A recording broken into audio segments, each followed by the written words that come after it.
Ораза айы ұйқының айы емес.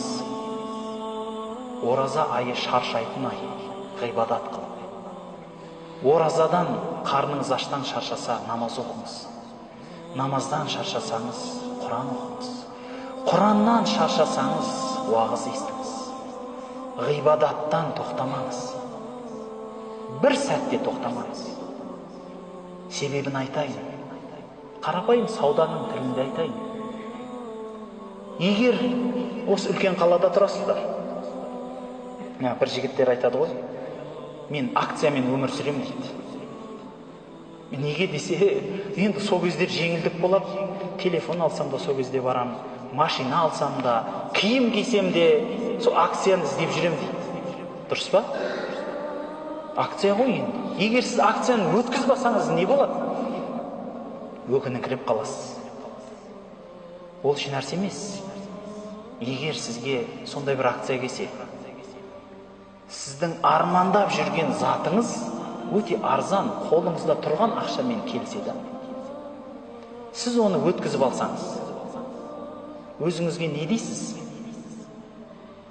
Не дейсіз өзіңізге? Пәленше, сенен асқан ақымақ жоқ шығар дейсіз.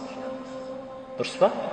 Қолыңда сол ақша болды, сол акция болды, сол тиынның да бәрі кеп тұр, сол неге алмадың, мақау дейсіз. Бауырлар, ораза айы адамның бүкіл күнәсін кешіретін ай.